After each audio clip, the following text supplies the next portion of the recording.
যুক্তরাষ্ট্র থেকে 1080 ভারতীয়কে ফেরত পাঠিয়েছেন ট্রাম্প, যে কারণে অর্ধেক বিশ্ব অতিরিক্ত 1 মাস তীব্র তাপের মুখোমুখি হয়েছে। জানাবো, শিক্ষার্থী ভিসা স্থগিতাদেশ দীর্ঘস্থায়ী হবে না যুক্তরাষ্ট্র। আরও জানাবো, মহিলা পুলিশ সদস্যদের সিঁদুর পরিয়ে দিল বিজেপি কর্মীরা। জানাবো, নাইজেরিয়ায় মুষলধারে বৃষ্টি, ভয়াবহ বন্যায় প্রাণ গেল 25 জনের। সর্বশেষ জানাবো, ইসরায়েল সমর্থিত নতুন মার্কিন যুদ্ধবিরতি পরিকল্পনা প্রত্যাখ্যান হামাসের। শিরোনাম শুনলেন, এবারে বিস্তারিত। যুক্তরাষ্ট্র থেকে 1080 ভারতীয়কে ফেরত পাঠিয়েছেন ট্রাম্প। চলতি বছরের জানুয়ারি থেকে এখন পর্যন্ত যুক্তরাষ্ট্রে অবৈধভাবে থাকা প্রায় 1080 ভারতীয় নাগরিককে ফেরত পাঠিয়েছে ট্রাম্প প্রশাসন। বৃহস্পতিবার 29 মে ভারতের পররাষ্ট্র মন্ত্রণালয়ের বরাতে এই তথ্য জানিয়েছে এনডিটিভি। মার্কিন প্রেসিডেন্ট ডোনাল্ড ট্রাম্প তার নির্বাচনী প্রতিশ্রুতিতে বলেছিলেন, দ্বিতীয় মেয়াদে ক্ষমতায় এলে অবৈধ অভিবাসীদের বিতাড়িত করবেন। সে অনুযায়ী কাজ করে যাচ্ছেন তিনি। ট্রাম্পের কঠোর পদক্ষেপে শুরুর দিকে কয়েক দফা হাত করা ও পায়ে শিকল বেঁধে ভারতীয়দের ফেরত পাঠায় যুক্তরাষ্ট্র। এতে তখন দেশটির পার্লামেন্ট সহ নেটিজেনদের মধ্যে চলে তুমুল বিতর্ক। তবে এবার ভারতের পররাষ্ট্র মন্ত্রণালয়ের মুখপাত্র রণধীর জয়সওয়াল জানালেন, অবৈধ অভিবাসন সংক্রান্ত ইস্যুতে যুক্তরাষ্ট্রকে সহযোগিতা করেছে ভারত।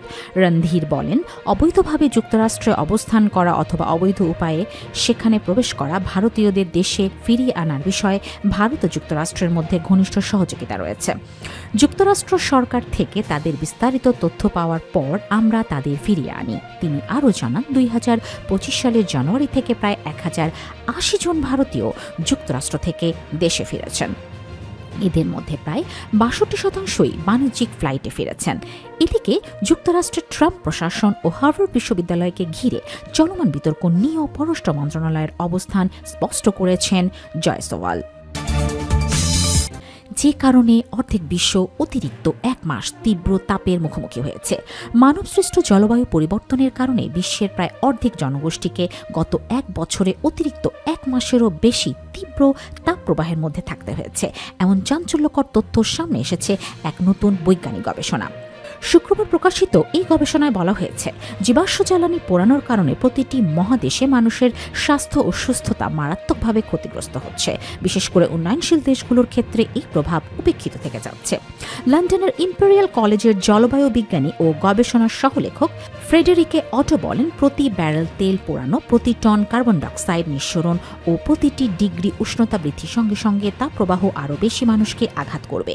বিশ্ব আবহাওয়া বিশ্লেষণ সংস্থা, ক্লাইমেট সেন্ট্রাল এবং রেড ক্রিসেন্ট ক্লাইমেট সেন্ট্রাল যৌথভাবে এই গবেষণা চালায়। এটি 2 জুন পালন হতে যাওয়া গ্লোবাল হিট অ্যাকশন ডে উপলক্ষে প্রকাশিত হয়েছে, যেটি এবছর অতিরিক্ত গরমে হিট স্ট্রোক ও ক্লান্তির ঝুঁকি নিয়ে সচেতনতা বাড়াতে গুরুত্ব দিচ্ছে। শিক্ষার্থী ভিসা স্থগিতাদেশ দীর্ঘস্থায়ী হবে না যুক্তরাষ্ট্র। আন্তর্জাতিক শিক্ষার্থীদের জন্য ভিসা প্রক্রিয়া সাময়িকভাবে স্থগিত করেছে যুক্তরাষ্ট্র। তবে দেশটির পররাষ্ট্র দপ্তরের বৃহস্পতিবার জানিয়েছে, এই স্থগিতাদেশ দীর্ঘস্থায়ী হবে না। ওয়াশিংটন থেকে এএফপি জানায়, পররাষ্ট্র দপ্তরের মুখপাত্র ট্যামি ব্রুজ বলেন, সম্ভাব্য শিক্ষার্থীদের আমি ভিসা সাক্ষাৎকারের জন্য আবেদন করতে উৎসাহিত করছি। যদি স্থগিতাদেশ দীর্ঘ সময় স্থায়ী হতো, কয়েক সপ্তাহ বা কয়েক মাস ব্যাপী, তাহলে আমি তাদের উৎসাহ দিতাম না। তিনি আরও বলেন, আমি বলতে পারি এটি খুব শিগগিরই প্রত্যাহার হতে পারে। মার্কিন পররাষ্ট্রমন্ত্রী মার্কো রুবিও মঙ্গলবার এক নির্দেশনায় বিশ্বের সব মার্কিন দূতাবাস ও কনসুলেটকে ছাত্র ভিসার সাক্ষাৎকার নির্ধারণ বন্ধ রাখতে বলেন, কারণ আবেদনকারীদের সামাজিক যোগাযোগ মাধ্যমের তৎপরতা যাচাইয়ের জন্য নতুন নির্দেশিকা তৈরি করা হচ্ছে। ট্রাম্প প্রশাসনের নেতৃত্বে প্রেসিডেন্ট ডোনাল্ড ট্রাম্প শিক্ষা খাতেও নানা সীমাবদ্ধতা আরোপ করেছেন। এর মধ্যে রয়েছে হাজার হাজার ভিসা বাতিল, হার্ভার্ড বিশ্ববিদ্যালয়ে বিদেশি শিক্ষার্থী ভর্তিতে নিষেধাজ্ঞার চেষ্টা এবং চীনা শিক্ষার্থীদের ভিসা কঠোরভাবে বাতিল করার প্রতিশ্রুতি। রুবিও মূলত তাদের ভিসা বাতিল করেছেন যারা গাজায় ইসরায়েলি আগ্রাসনের বিরুদ্ধে বিক্ষোভে নেতৃত্ব দিয়েছিল। তিনি যুক্তরাষ্ট্রের বৈদেশিক নীতির স্বার্থের পরিপন্থী হিসেবে চিহ্নিত ব্যক্তিদের যুক্তরাষ্ট্র থেকে বহিষ্কারের সুযোগ দেওয়া একটি অপরিচিত আইনের প্রয়োগ করেছেন। মহিলা পুলিশ সদস্যদের সিঁদুর পরিয়ে দিল বিজেপি কর্মীরা। ভারতের পশ্চিমবঙ্গের মুখ্যমন্ত্রী মমতা বন্দ্যোপাধ্যায়ের সিঁদুর মন্তব্যের প্রতিবাদে বিজেপির বিক্ষোভ ঘিরে উত্তেজনা ছড়িয়ে পড়েছে হুগলির চুঁচুড়ায়, যেখানে নারী ও পুলিশ কর্মীদের সিঁদুর পরিয়ে দিয়েছেন বিজেপি কর্মীরা, যার জেরে পরিস্থিতি আরও উত্তপ্ত হয়ে উঠেছে। আনন্দবাজারের খবরে বলা হয়েছে, বৃহস্পতিবার আলিপুরদুয়ারে প্রধানমন্ত্রী নরেন্দ্র মোদীর জনসভার পরেই তাকে আক্রমণ করেছিলেন মুখ্যমন্ত্রী মমতা। প্রধানমন্ত্রী সিঁদুর বেচতে এসেছেন বলে মন্তব্য করেছিলেন তিনি।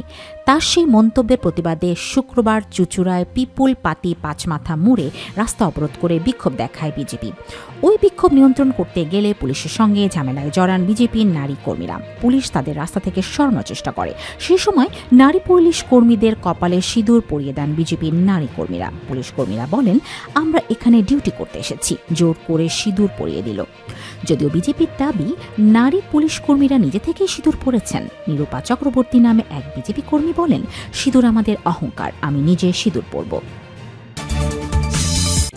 নাইজেরিয়ায় মুষলধারে বৃষ্টি, ভয়াবহ বন্যায় প্রাণ গেল 25 জনের।